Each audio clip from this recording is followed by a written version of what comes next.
infelizmente, a vida pública do nosso país vem se tornando uma escola de espertalhões, de ambiciosos, e nós queríamos moralizar os partidos, fortalecer os partidos, porque só com partidos fortes, moralizados, nós teremos a democracia. Do contrário, ela é impraticável.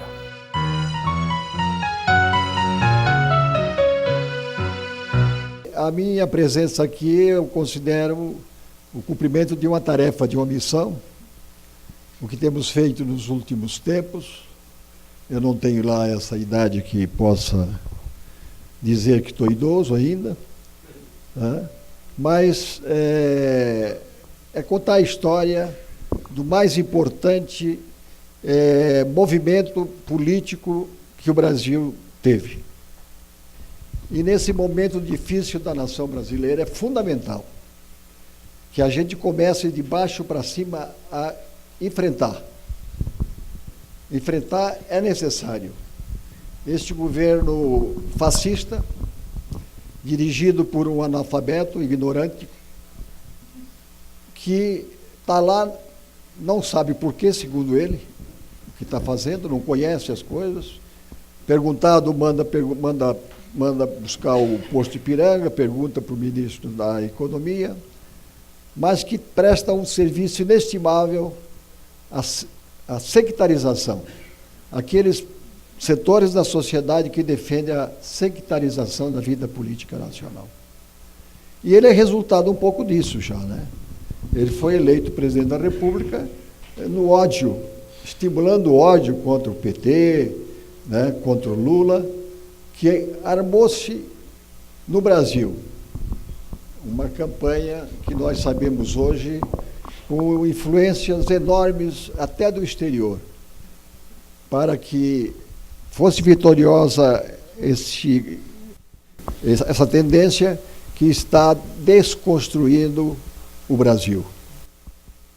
O que ele já fez de antirreformas, que não são reformas. Ele está subtraindo o direito do povo brasileiro, dos trabalhadores brasileiros.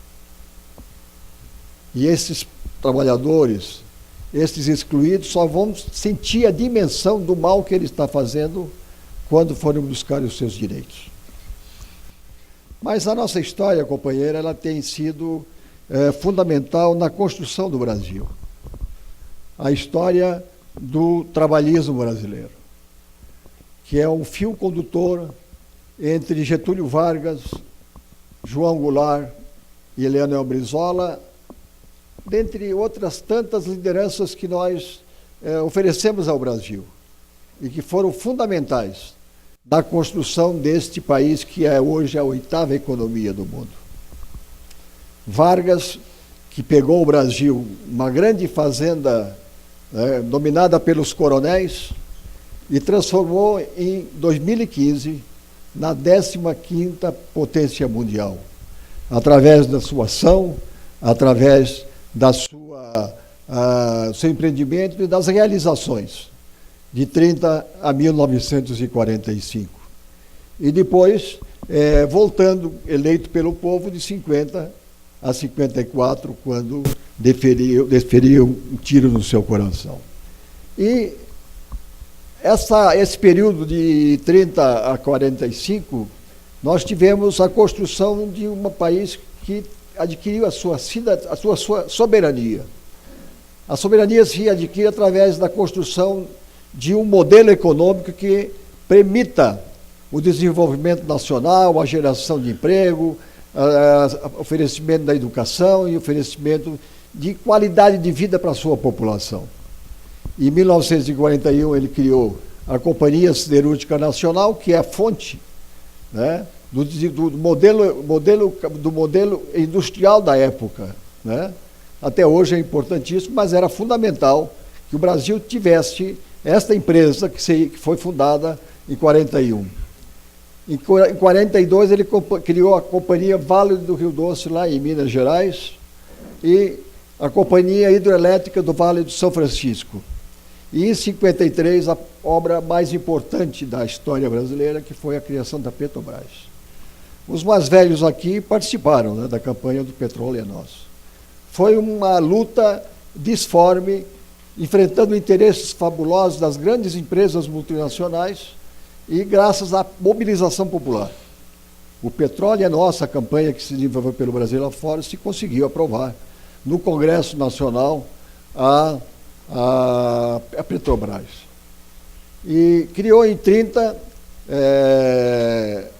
Ministério do Trabalho, que era Ministério do Trabalho, Indústria e Comércio, e criou também o Ministério da Educação, colocando lá o Gustavo Capanema, que foi ministro durante 15 anos, e que promoveu uma grande reforma da educação brasileira, permitindo a que o Brasil alcançasse o desenvolvimento que é o que me referi. Ele, em 31, regulou a existência dos sindicatos. Os primeiros sindicatos brasileiros, o Getúlio teve que mandar o exército junto, porque a resistência dos patronal era muito grande e não permitiu que seus trabalhadores se reunissem. Foi necessário que o Exército Nacional garantisse as reuniões para que fosse fundado os primeiros sindicatos do Brasil. E aí eles tiveram papel fundamental também nesse desenvolvimento. E em 1963, 64, eles eram uma força que realmente tinham influência decisiva nos rumos do país. Em 32 instituiu o voto feminino, em 43 ele aprovou. Haviam várias legislações, decretos, regulamentações. Ele criou, unificando, né, a lei a consolidação das leis do trabalho, que foram agora destruídas por esse governo. Getúlio, como eu disse, ele voltou em 50 através de uma eleição popular e no governo continuou a realizar as obras, a consolidar aquele período em que ele governou de 30 a 45, no sentido de consolidar aquelas atividades, aqueles eventos, aquelas obras que ele construiu. Mas sofreu uma campanha nacional e internacional incontrolável. A direita não admitia, né, a vitória, não admitiu a vitória de Getúlio Vargas e, através da grande mídia, desenvolveu uma grande campanha e que levou Getúlio ao ato extremo de suicidar-se. E ele deixou escrito a Carta Testamento. Vocês já leram a Carta Testamento? Se você lê a Carta Testamento hoje, parece que foi escrita ontem. Mais vivo do que nunca. Mais presente do que nunca. E ali ele é o país que continua sendo o mesmo, né?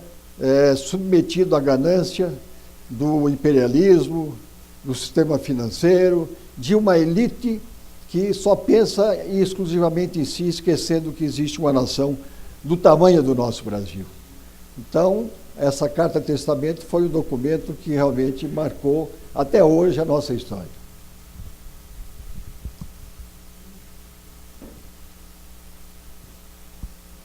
Em 60, aqui já pulou para a legalidade, né? Mas nesse período, com a morte do Getúlio, tivemos as eleições em 55, em que o PTB, da época, fez uma aliança com o PSD. E se elegeram o Juscelino Kubitschek e o João Goulart, vice-presidente da República. E veio a nova eleição, em que foi eleito presidente da República Jânio Quadros e vice-presidente João Goulart. Não havia vinculação do voto na época. Você elegia o presidente separadamente do vice. Você votava para presidente e votava para vice-presidente.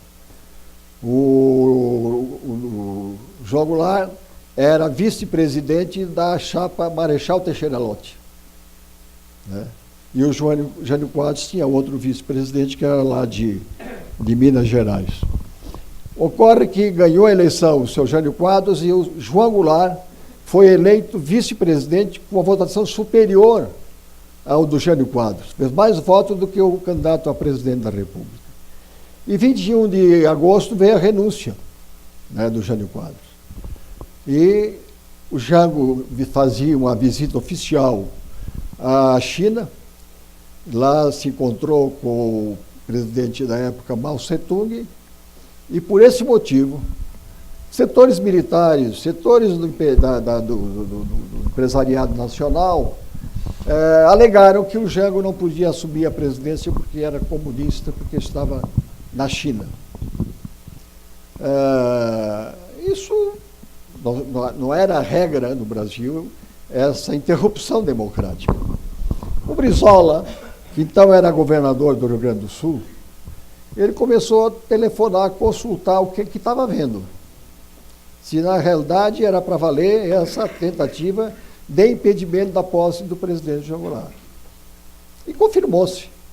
Confirmou-se, o Congresso reuniu-se, o Áureo de Moura Andrade, senador, presidente do Congresso Nacional, que era aqui de São Paulo, declarou vaga a presidência da República e deram posse ao Ranieri Mazzilli, deputado presidente da Câmara Federal. O Brizola não aceitou. E estabeleceu no país o maior movimento cívico até hoje realizado no Brasil, a campanha da legalidade. Naquele tempo não tínhamos televisão, né? Era a rádio, um grande veículo de comunicação. Ele convocou a Rádio Farroupilha, requisitou os estúdios, os equipamentos da Rádio Farroupilha e instalou nos porões do Palácio Piratini, em Porto Alegre. E começou ali a conclamar a população a resistir ao golpe, né? Em defesa da legalidade, que foi a campanha da legalidade. E em 15 dias, 10 dias, uma semana, que durou 14 dias, 15 dias, ele conseguiu emocionar a nação. E começou o país inteiro a retransmitir os seus pronunciamentos da Rádio Farroupilha e começou a se organizar através de grupos, né? Se alistando, se inscrevendo para fazer o enfrentamento pela posse do presidente João Goulart. O Jango estava na China, foi para Paris, foi para a Argentina, ele ficou fazendo o percurso de volta, aguardando essa decisão. E em 15 dias houve o acordo. Um acordo em que permitia a posse do presidente João Goulart, mas sob o regime parlamentarista, não presidencialista. Num acordo firmado já pelo Tancredo, essa gente que sempre manipulou a política brasileira, consultaram o Brizola não aceitou. O Brizola defendia a posse integral do presidente da República, os poderes de presidente da República, e o Jango fez um acordo. E ele foi para Buenos Aires e de lá veio para tomar posse aqui a presidência da República sob o regime parlamentarista. Mas já condicionada a um plebiscito que a população seria convocada no ano seguinte, para decidir se nós voltaríamos ao sistema presidencialista ou parlamentarista. Claro que o parlamentarismo, desmoralizaram com o parlamentarismo, né? Porque feito para superar uma crise, ele não tinha, o Congresso não havia preparação política, uma discussão para se mudar radicalmente de sistema de governo. Veio o plebiscito e a maioria absoluta da nação brasileira votou para a volta do presidencialismo. E aí o Brizola discordou, ele tinha uma posição contrária, né? Episódio, porque na frente do Palácio Piratini, em Porto Alegre, aquilo ali ficou um mar de gente dia e noite. Dia e noite.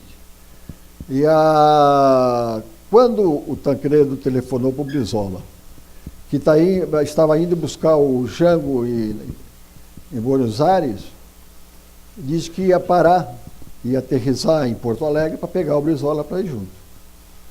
O Brizola não iria, ele era contra.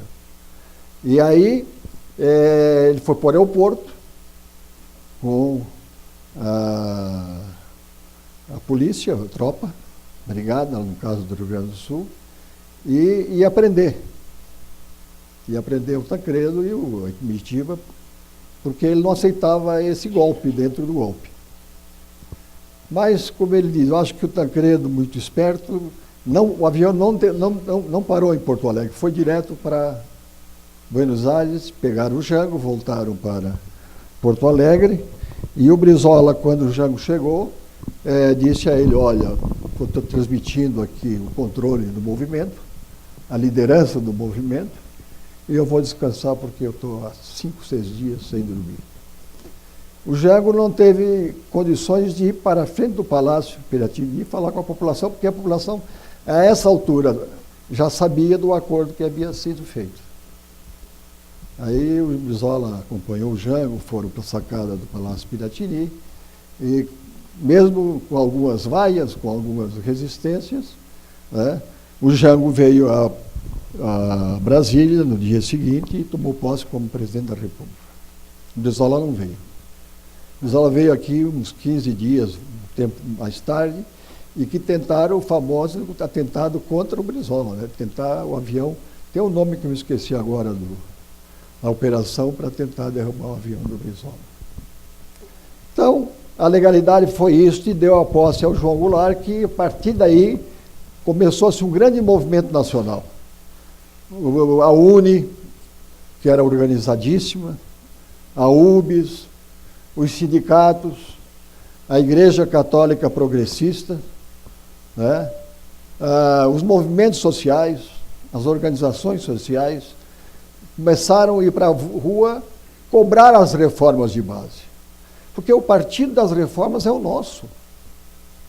Nós sempre defendemos reformas, e as reformas são permanentes, elas têm que ser sempre continuadamente sendo feitas para atualizar. O mundo avança, o mundo evolui, o mundo muda. E as campanhas desenvolvidas foram monumentais. Até que hoje você sabe como é que foi engendrado, como foi maquinado esse golpe contra o presidente João Goulart. A direita, os reacionários, os fascistas e os americanos. Não sei se vocês já acessaram o Departamento de Estado. Os Estados Unidos têm uma virtude, com 25 anos, eles divulgam todos os documentos secretos. E está lá, se acessarem, vocês vão ver. Isso nós sabíamos.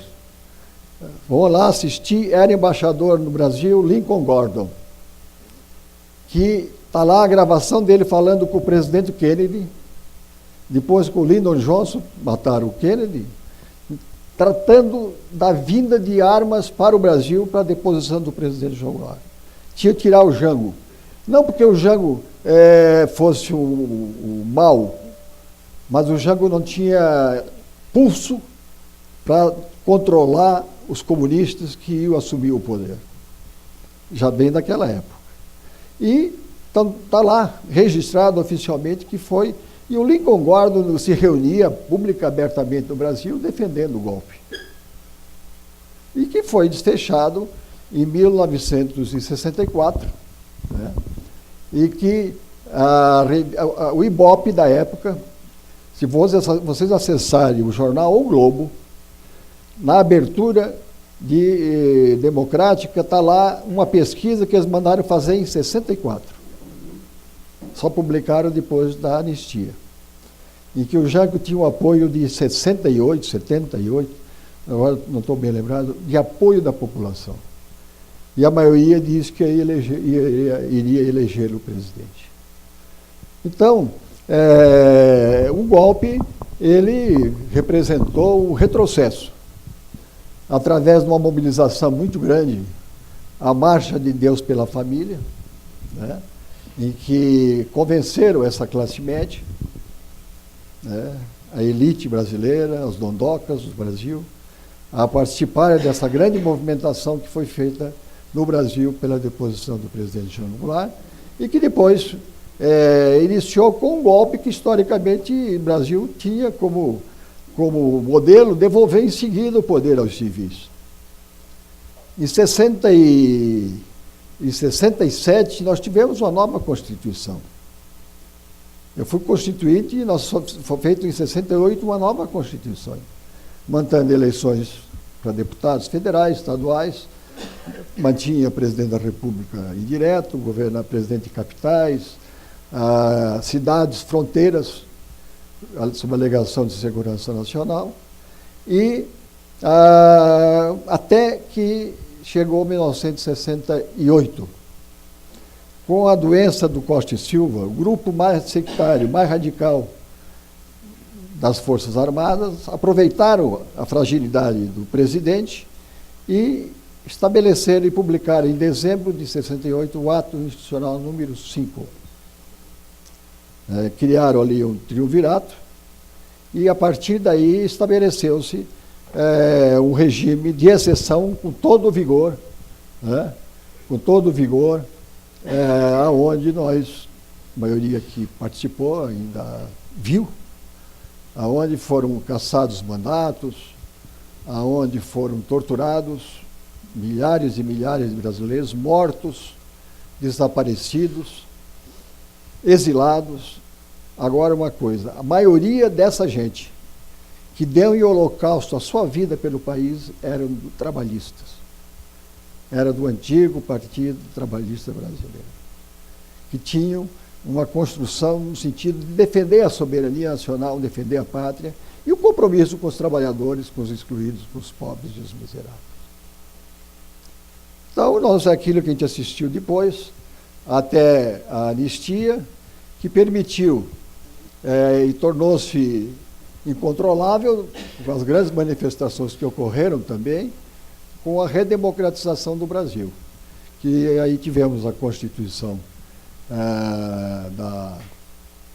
do país, através da Constituição de 88, e que nos orientou e está hoje em vigor ainda. Então, a história do trabalhismo é isso aí. 64, o golpe militar.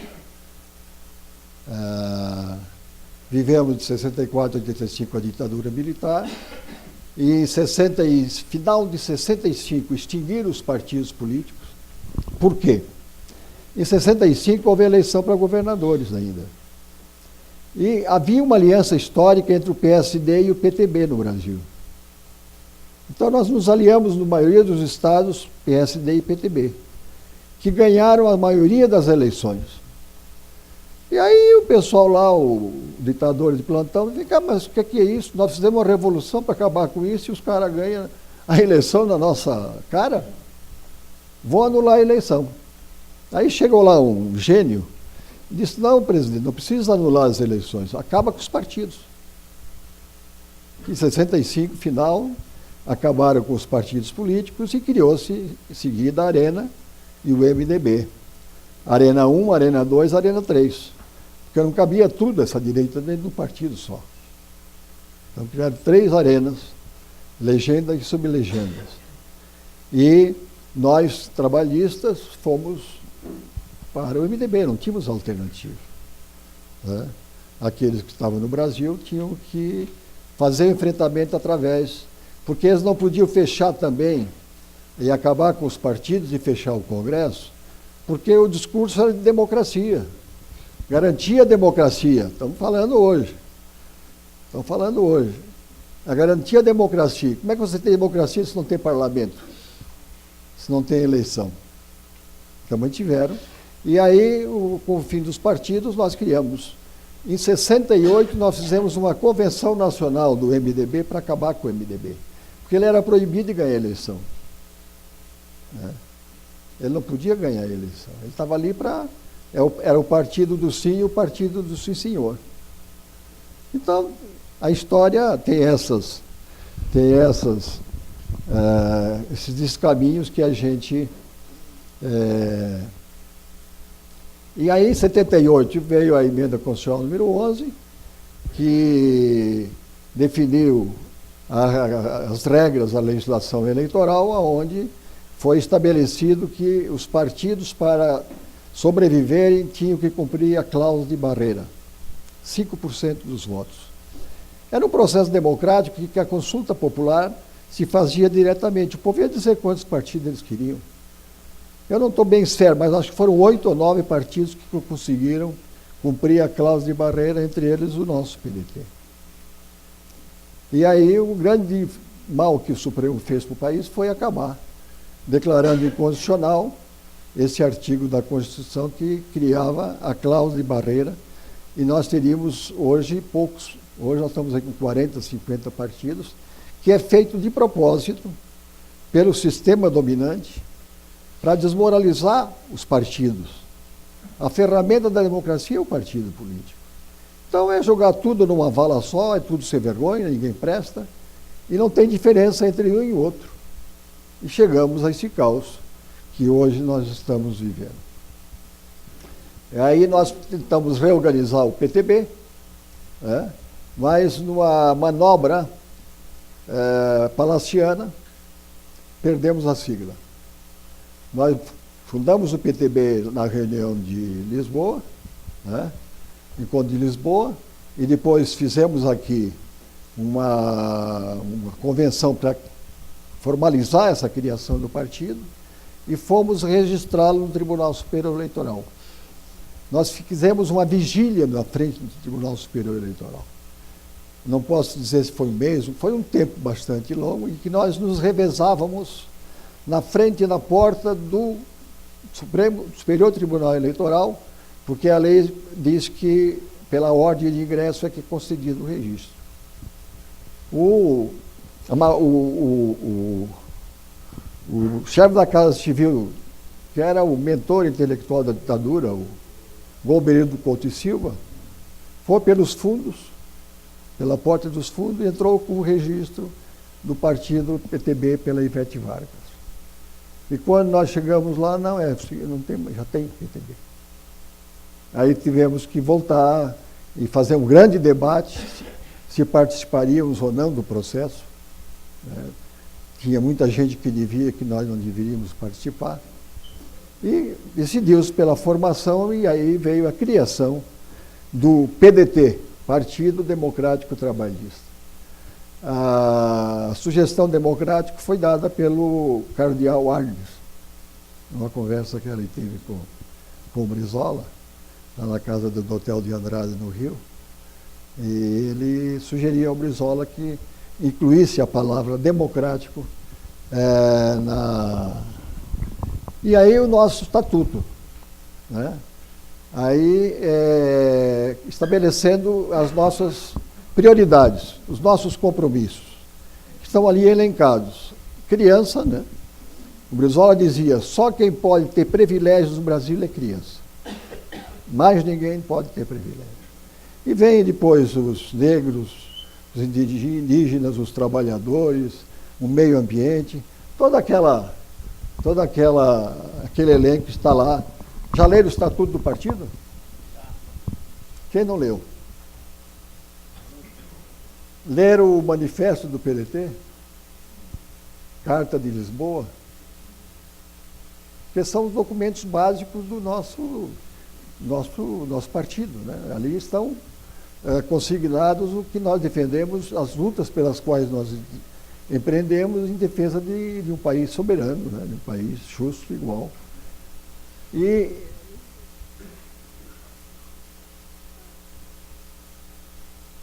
Então, dia 26 de maio, lá na ABI, nós fundamos o Partido Democrático Trabalhista. E o registro definitivo saiu com o número 12, que até hoje vigora, e espero que pela eternidade nós tenhamos esse mesmo nome, né? Isso já são as prioridades que o nosso estatuto estabelece. O problema do símbolo, porque o que é a mão, né? É a mão direita, não é a esquerda, né? Todo mundo reclama, mas como é a mão esquerda? A mão direita, e a rosa, que é o símbolo do socialismo internacional. Ele foi desenvolvido por um francês, que está ali o nome dele, e isso passou a ser o símbolo mundial do socialismo. E como nós somos um partido democrático e socialista, o artigo 1º do nosso estatuto estabelece isso, nós adotamos o símbolo que é o símbolo da Internacional Socialista.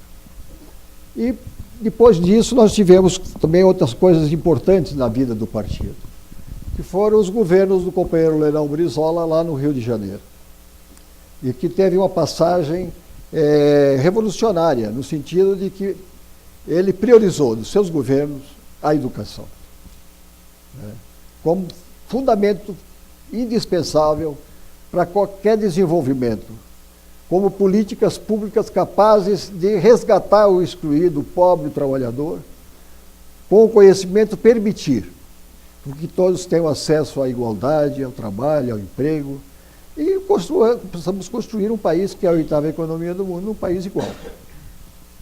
Um país igual. Então, ele se destacou, dentre as grandes obras que ele fez, os CIEPs, 504 unidades, o Sambódromo, a linha vermelha, médico de família, cada família um lote, e a moradia popular e a Universidade Estadual do Norte Fluminense. A questão dos CIEPs, é a maior obra empreendida até hoje. Ele, como governador do Rio Grande do Sul, construiu 6.000 escolas no Rio Grande do Sul. Hoje os gaúchos estão dominando várias áreas no Brasil inteiro. O agronegócio vai lá no Mato Grosso, todo o sudoeste, já estão indo para a Amazônia, estão voltando para o litoral. Ele diz, mas por que os gaúchos estão lá? Porque há 70 anos alguém fez escola. Há 70 anos não tinha uma criança sem escola e sem um tênis, um quichute, era o nome do tênis da época, né? Um quichute. E essa gente recebeu, através da educação, um preparo fundamental, que está hoje permitindo que eles desenvolvam toda essa atividade que eles têm hoje pelo Brasil afora. O Sambódromo, vocês lembram, que aqueles que conviveram, a campanha feita pela Globo de que o Sambódromo ia cair. Ia cair. Então a população ficou com medo, porque a Globo tem um poder enorme de influenciar, especialmente no negativo. Então foi feita uma grande campanha por nós todos para que o pessoal fosse ao Sambódromo, para que o carnaval, que mudou de repente, né, o que se gastava milhões para montar e desmontar aquelas passarelas, criou-se ali um colégio. O Sambódromo não é mais do que um CIEPs para 12.000 crianças. 12.000 crianças, além das atividades culturais que durante o ano todo lá se desenvolve. A linha vermelha mudou também e um lote para cada família. Ele regularizou e construiu milhares e milhares de casas. E sabe o que ele fazia? A escritura saía em nome da mulher, não era do homem. Porque o homem vai embora, né, vai tomar cachaça, abandona a família, a mulher que fica ali resistindo. Ela que fica ali com os filhos, com a família. Então ele não passou o lote ou a casa em nome do marido, era em nome da mulher, para garantir, né? Para garantir esse direito inalienável das pessoas. Ele teve os 2 governos, né? E os 2 governos, não tem dinheiro para a educação. Dinheiro tem. É vontade política. Quem faz o orçamento é o prefeito e o governador e o presidente da República. Então ele bota quanto ele quer. Ele botou lá 50% para a educação. E investiu na educação. Colocava durante todos os dias 500.000 crianças na escola. Das 6 da manhã às 18 horas. O sucessor dele foi o Gato Angorá, como é o nome dele? Moreira Franco. Acabou com a escola de tempo integral. 500.000 crianças foram para a rua. E aprenderam na rua o quê? É isso que está hoje o Rio de Janeiro, esse caos. Ao invés de mantido os colégios de tempo integral, nós teríamos aí um enorme contingente de hoje pessoas técnicos formados, garantindo a sua subsistência e ajudando a construir esse país de maneira diferente do que eles querem fazer. E aí tivemos a primeira eleição presidencial em 89, em que o Brizola voltou do exílio e, com a perda da sigla PTB, que era garantia, tanto que o PTB até hoje existe. Na memória do povo brasileiro, dos mais antigos, ele tem um peso fabuloso, porque ele foi o grande realizador das grandes mudanças que o Brasil já sofreu. E aí, em 89, vocês estão lembrados, ele perdeu por 400 e poucos mil votos, né, não foi para o segundo turno para o Lula, e hoje a história registra, né, as pesquisas diziam que o presidente eleito, o Collor, só ganharia do Lula no segundo turno. Pedia para o Brizola, para o Covas, para o Maluf, só ganharia e desconstruíram o Lula no segundo turno, né? Com aquela entrevista da Globo, desconstruíram, e o Brizola... Agora, o amor do Brizola era tão grande pelo país, pelo respeito ao povo brasileiro, que na eleição que ele foi vice-presidente do Lula, quem tinha que ser o candidato era ele. Mas ele sabia que o PT não apoiaria ele. E eles, um gesto de humildade, de patriotismo, eu aceito ser vice do Lula para ajudar, né, a enfrentar essa gente que quer desgraçar o Brasil. E aí tivemos a morte do Brizola. Em 2004, né, e nesse meio tempo aí, é uma história longa das relações dele com Lula, e que a gente conviveu, mas não dá tempo para a gente falar agora. Interessantíssimos, né, boas. Na eleição que o Lula foi candidato e ele vice, o Brizola deu o avião para a campanha. Porque o Brizola tinha feito uma campanha, lembram do sapato da Vulcabras? Como é o nome? Não sei me recordo o nome aqui. E essa publicidade... Hein? Não era isso. Eu sei que ele ganhou um cachê para isso, mas não recebeu. Transformou em crédito, e a empresa Alpagata assinou um convênio, um contrato com a TAM, gerando ali um crédito de voos. E o Brizola deu esse crédito para fazer a campanha do Lula. E o Lula chegava todo dia, a gente pegava o Lula aqui para fazer campanha. E o Lula vinha com aquela história, e o Brizola é um homem que nunca disse um palavrão. O Brizola não dizia um palavrão. E o Lula, nós conhecemos aquele, né, fala. Então, no começo havia assim um choque, né? Mas a relação foram melhorando e acabou bem. E o Brizola prestou mais um grande serviço na tentativa, né, de, com a sua participação, evitar a derrocada. E aí, participamos do governo Lula, um período. É outra história muito longa para contar. E em 2015 nós tivemos a filiação do Ciro Gomes, que é o continuador, que é das lutas da nossa história e do nosso projeto de construir esse país decente. O Ciro incorporou, né? Muitas vezes você não está vendo o Ciro, parece que está vendo o Brizola falar. Grande é a integração, a incorporação das linhas, das teses e das posições defendidas pelo partido, que era o grande condutor de tudo isso, o companheiro Leonel Brizola. Tivemos com o Ciro 2 eleições, né? Em 2015 apoiamos o Ciro, e tivemos agora ele, a Cátia Abreu, e que as pesquisas diziam que se o Ciro fosse para o segundo turno, ele teria condições de derrotar a candidatura desse cara aí.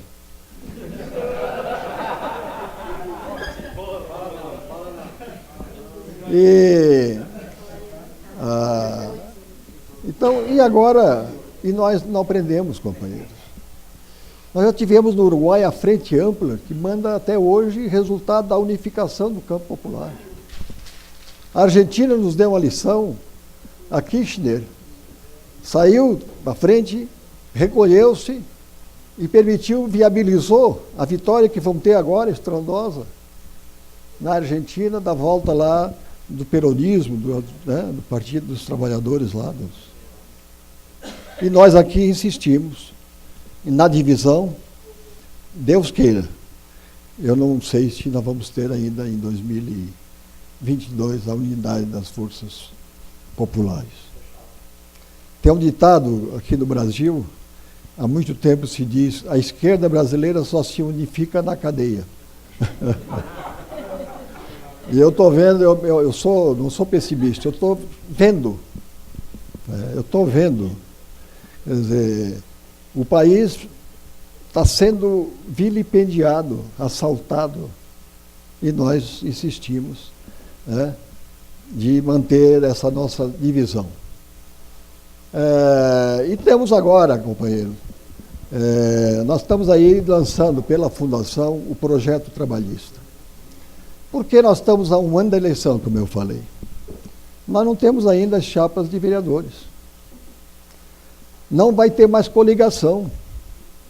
Cada partido vai ter que, por si só, atingir o coeficiente eleitoral. 80% ou mais das nossos municípios tem menos de 5 mil eleitores. 3 mil eleitores. Como é que os companheiros lá no fim desse país, sem estrutura, sem poder econômico, porque nós representamos o setor mais desamparado da sociedade. Os banqueiros não vão dar dinheiro para nós. Nós queremos fazer uma profunda reforma desse modelo dominado pelo setor financeiro, que domina e que abarca todos os recursos nacionais. Então nós temos que contar aí com o povo. E como é que o povo lá no fim do Brasil vai conseguir fazer uma chapa de 16, 18, 20 candidatos e sozinho, sem estrutura nenhuma? Contra o enfrentamento do poder econômico. Vai ser uma das campanhas onde o poder econômico mais vai influenciar. Porque eles querem também ganhar as eleições do ano que vem, e esse cara aí quer ganhar, no sentido de tentar consolidar um espaço que ele não tem ainda. Então vai ser uma luta muito grande e que precisa de cada um de vocês, que são candidatos a vereadores, se conscientizem disso. Estamos longe da eleição, um ano ainda, não é tão longe para efeito de organizar mais no tempo. Eles vão fazer campanha nos últimos 6 meses. Eles se reúnem aqui em São Paulo e decidem quem é que vai ganhar em São Paulo. Agora inventaram mais uma, quer dizer, como agora é proibido o financiamento privado, eles criaram associações, entidades. Essa que a nossa deputada foi eleita. Ela não está traindo, ela está pagando a conta. Pagando a conta. Então eles criam a entidade e cada um dá 10 milhões, 50 milhões, criam lá uma sociedade civil para bancar as eleições. Por que, meu companheiro? A mudança não vem de cima para baixo, ela só vem de baixo para cima. Não somos nós que vamos salvar o povo. Não é este governo aí da burguesia nacional. O que é o executivo, o legislativo e o judiciário? É um conluio para defender os nossos privilégios. Brigo lá para receber mais verba, mais dinheiro, mais corrupção, mas no fim defende a mesma coisa. Mas aqui nós temos metade quase da população excluída. Aqui em São Paulo tem 5 milhões de excluídos. E nós não vimos, porque não interessa a nós ver. Agora, a grande tarefa nossa é organizar essa gente, dar consciência política a essa gente. Porque é ela que tem que fazer a mudança. Ou revolucionariamente, que não tem mais como fazer armado, ou pela educação, ou pela organização. Se conscientizando que ele, sendo maioria, ele tem que ter poder decisório das grandes decisões nacionais. Por isso que o núcleo de base, companheiro. Daqui a minha cartilha aí. O pessoal está com o saco cheio já comigo de tanto falar. Nos núcleos de base. Porque o nosso partido, ele tem lá no seu estatuto, a nossa forma de organização é núcleo de base. Alguém já leu isso aqui? O cara que lê isso aqui, ele ou se converte, passa a ser um grande militante, ou vai embora e diz, isso eu não vou conseguir fazer. É difícil. É difícil tu sair do teu comodismo, um sábado à tarde, à noite, e ter uma festinha, ter um boteco, ter uns amigos, para ir lá para a periferia, se reunir com 4, 5, tentar conversar política com ele. Porque a reação primeira vai ser de repúdio. Ele está de saco cheio. Né? Ele está revoltado, só não sabe contra quem ser revoltado. E ele está revoltado errado contra quem devia, porque esses manipulam a opinião pública. Então tu vai ter às vezes que 4, 5 vezes lá para convencer o companheiro. É difícil? Dificílimo. É um processo para amanhã? Não. Mas se não começar, não chega nunca lá. Quem muda o mundo, quem manda no mundo não são as maiorias organizadas, são as minorias organizadas. As 10 maiores empresas do mundo mandam no mundo.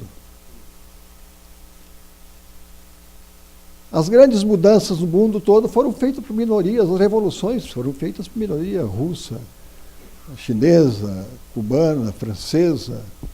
Elas foram feitas por minorias organizadas que conseguem passar para aquela massa um discurso em que, em função da sua origem humilde junto com eles, tem credibilidade. Tem credibilidade. Então, a nucleação é fundamental. Se você é candidato, e nós estamos no Brasil inteiro, centenas, milhares de gente ouvindo isso, o núcleo de base nada mais é do que o comitê eleitoral. Uma diferença substancial. Você pega 5 companheiros, na campanha você vai organizar comitês eleitorais. Mas aí tem que ter recursos. Aí, na metade da campanha, já compraram metade dos teus cabos eleitorais, porque eles sabem onde é que estão. Aqueles que têm voto, eles compram nos últimos 10, 15 dias. A diferença está nisso aí. Porque se tu convencer 5 pessoas, em cada bairro de São Paulo, de que ele tem que ser ele próprio o construtor da sua libertação, esse cara vai se converter. Política é uma religião cívica. Tem que ter fé. Tem que crer. Esses caras não vão na campanha, na campanha transforma esse núcleo em comitê eleitoral. Eles não vão te pedir dinheiro, eles não vão te encher o saco, não vão te fazer cobranças, porque eles sabem que precisam te ajudar e vão descobrir maneiras de como ajudar, em vez de atrapalhar. Então, se cada candidato, nós vamos ter no Brasil, nós temos 3 mil, nós vamos ter aí uns 30 mil candidatos a vereadores. 30 mil. Se cada um fizesse 5 núcleos de base, 3 vezes 5, 18. 15. Não, 3 vezes 15. Teríamos 150 núcleos de base de verdade. Nós começamos a mudar o Brasil. Se nós fizermos 1.500 núcleos de base em São Paulo, de verdade, manda em São Paulo. Porque é feito lá por baixo. E não adianta eu chegar lá de gravata e de terno, nunca fui lá, chegar lá e querer explicar para um excluído, um miserável, que eu sou o homem, olha, o Maneco é o tal, ele tem a história, ele é correto, ele não sei o quê, não sei o quê. Agora, se é feito lá, por gente que tem a credibilidade, vocês vão escolher os líderes, né, das comunidades, tem as organizações de toda a periferia. Então, companheiros, a nossa ferramenta é isso aqui. Depois não adianta chorar. Pois é, compraram meus votos, o partido não me ajudou. O partido não vai ajudar no sentido de, financeiramente, não tem. Nós temos uma bandeira, nós temos uma sigla, nós somos um dos poucos partidos hoje no Brasil que não está envolvido em denúncias de corrupção. Nós tivemos 3 ministros, o Lupe, eu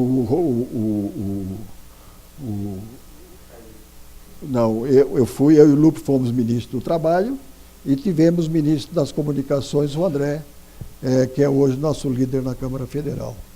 Não paira e não vai ter ninguém que possa dizer que nós nos beneficiamos por qualquer gesto ou ato de mau uso da coisa pública.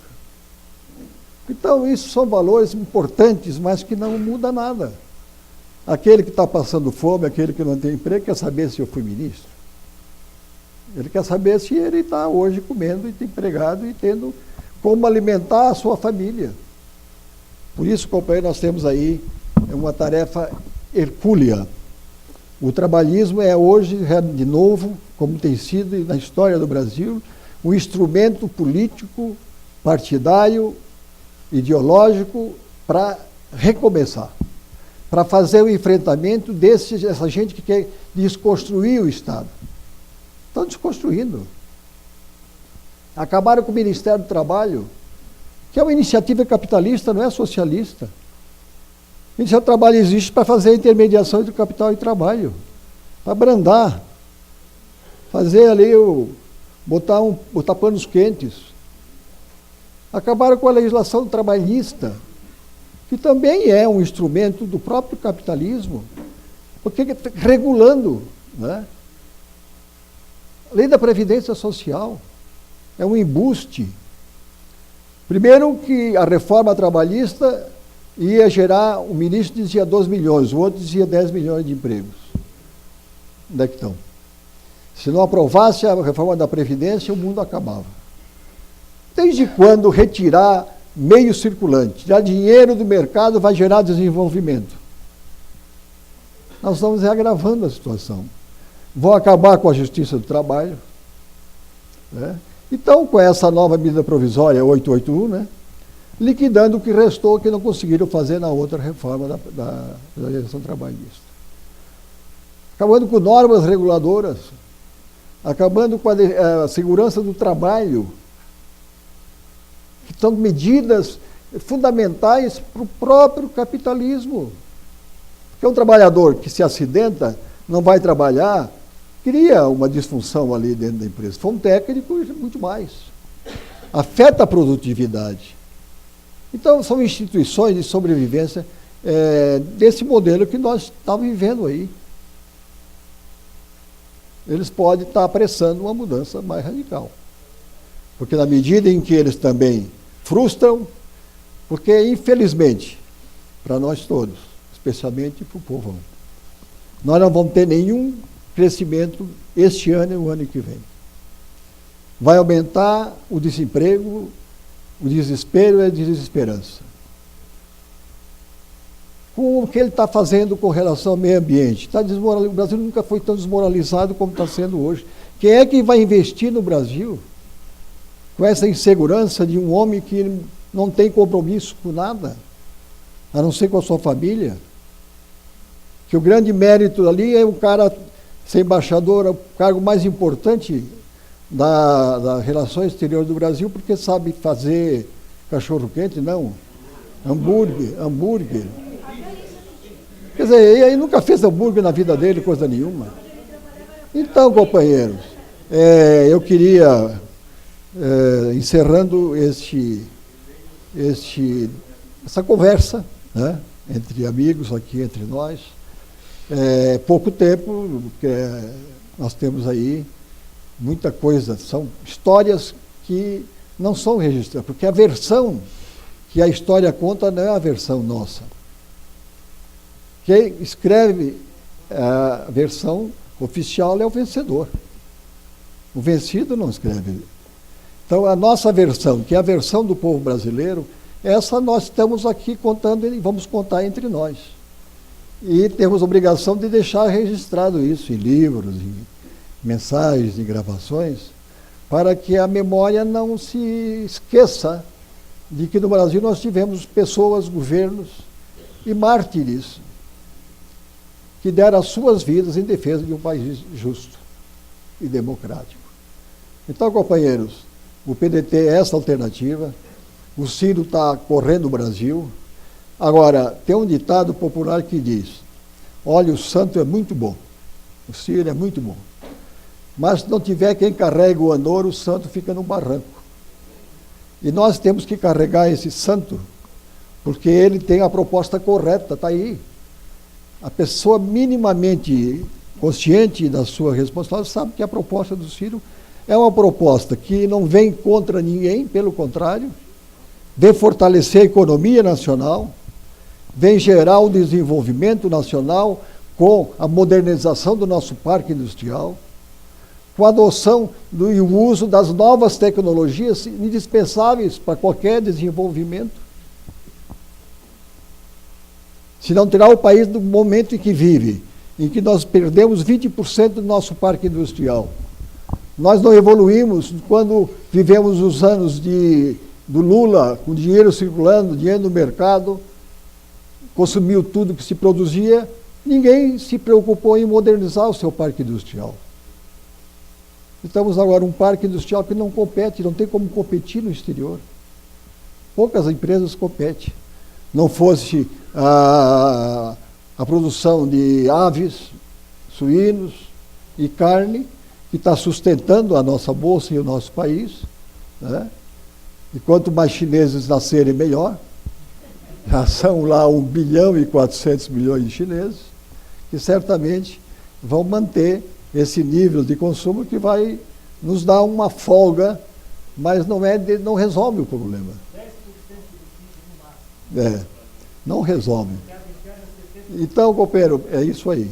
Vamos nos preparar, vamos nos organizar para já participar dessa eleição com sucesso.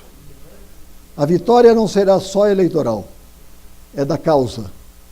É de quantos vocês conseguirem convencê-los de que nós temos que nos unir, que o povo tem nas mãos o poder de decisão, que ele pode, se unindo, mudar a sua vida, a vida dos seus filhos, dos seus netos. E nós poderemos, então, em 2022, varrer essa gente que nada mais quer do que entregar o Brasil. Nada mais quer do que servir ao Senhor Todo-Poderoso, que é o grande capital financeiro que domina o mundo e domina o Brasil. Né? Então, companheiros, obrigado, desculpa aí pelo tempo, e estou à disposição aí.